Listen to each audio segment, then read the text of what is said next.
Hello and welcome to GardenPlanner 3.4. In this video I'll be showing you how to use the new add vegetable bed or add a vegetable herb bed to your garden feature. Okay, so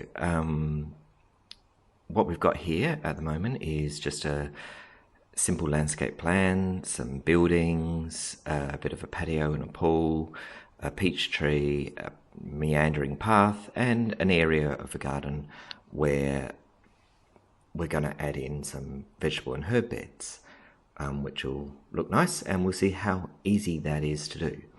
So to add them in, you can either click the Add Vegetable Bed button or choose it from the Add menu, but we'll do clicking it from a toolbar, and what you get is this. It's a simple step-by-step process to add a vegetable bed or herb bed to your garden. 3 steps. First, you make a list of all the vegetables you want in your garden. Then you set the size for the garden bed, and then you lay out the actual vegetables. So place them just across a grid. It's really just painting across a grid with vegetables or herbs. It's really easy. Okay, so all the vegetables are here. You can just scroll through them.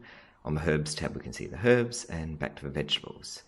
So let's think, what do we want to grow in a garden? Well, let's add a carrot. You can click the Add button, and bingo, there appears in your list of vegetables. It's that easy, really. If you click Add again, it'll say, nope, you can't, you've already added that. But what if you want to add a different variety of carrot, like a white satin carrot, which is white and has a different name? Just click on the color thing and change the color to white. Click over where it says carrot and change its name to white satin.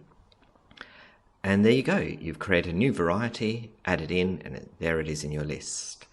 And you can create multiple varieties. If there are vegetables not in our list that you want to grow, then you can find a symbol that's similar to yours. There's some generic ones at the bottom here. Pick those, give it the name you want, give it the color you want, even change spacing between plants for it, and add it in. So basically you can create your own custom vegetables or herbs if you can't find what you want amongst a list. Okay, so what else do we want to grow? Well, carrots love tomatoes, so maybe we can grow some tomatoes in our garden. So let's scroll down and find a tomato plant, and there it is. Click and add, and there it is. We've added a tomato, and maybe also we'll want to grow some leeks, so find the leeks.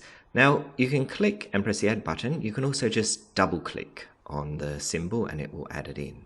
That can be a lot faster if you've adding lots of things to your list of vegetables and herbs that you want to grow. And you can add as many as you want. If you decide you don't want to grow them, it doesn't matter. It's just make a list of everything you'd like to grow. So I've added some parsnip and onion there. You can also delete it. Just right click on the symbol to delete it and choose the delete option. We didn't bother doing that there. And we'll add some herbs also to our garden, some rosemary, some sage, what else? Some dill, parsley. Yeah, that looks good. Okay, so we've got a list of things we would like to grow in our vegetable beds. So we click Next, and this is where you set the size of your vegetable bed. It's divided into a grid. It just makes it a lot easier to lay it out using a grid. You can set the size of the vegetable bed, the width and height there. It's currently, and quickly click on those buttons to quickly change the size or type in the size yourself. It's currently set in metric settings because that's the setting I've got GardenPlanner on. But if you have GardenPlanner set to feet and inches, then this will be feet. So for metric, the squares are 30 centimeters apart, or 1 foot. And that makes it easy and simple to lay out. If that's a bit too big for you, for some layout purposes, you may need smaller grid squares. You can change it to half of that to half a foot or 15 centimeters, and that'll let you lay out smaller grid squares. And you just click here and change the value there. So it's fairly easy. And ultimately, it's kind of, we just click on next and I'll show you, you pick the vegetable you want to add. So pick a carrot or tomato first, come over and add it to the grid. It'll take up however much space is required for that plant based on the spacing set in the first screen. So you can see for the carrots there, it's putting a little number 2, which indicates that within a 30 centimetre square you can add, you'll fit plant 2 carrots. Whereas obviously with the tomato plant, it takes up a 90 centimetre area to grow a tomato plant because it's bigger. You can edit them just by clicking erase to erase stuff, or click and draw over the top. It's really a simple process of click on the vegetable you want and then click to add it, or click and drag to kind of paint with the vegetable. Once you start using it, you'll find it's extremely easy. So there we go. We have a vegetable bed and we can drag and drop it onto the section of our garden we want to have it. Now we can also click back to edit it at any time, change it around, and we can change the style like we can with any garden bed in GardenPlanner. So click on change style, and I think it would look better with a border. So let's add a border, make it a bit of a wood color. Actually, that's probably a bit light, so let's make it a darker. There we go, that looks great. And there you go, you've got a vegetable bed. Easily go back to edit if you want. You can also click on this save image button to create a JPEG or PNG just of that specific vegetable bed, if that's something that's useful for you, and even include a list of all the vegetables grown in that bed within the image.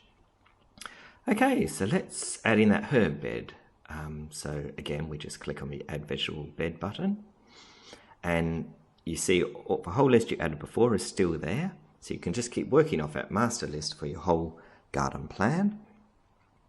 So we'll just use that again because we've already added all our herbs there. Don't need to add anything new. Click next. We'll have a slightly smaller bed this time for the herbs, and that looks like a good size. Click next, and lastly what we do is come and add the herbs. So rosemary there, you can see it's a plant that has about 60 centimetres or 2 feet between each plant, so it's taking up 4 squares when we plant it. So you know how much space to leave for the plant, how much space it takes up.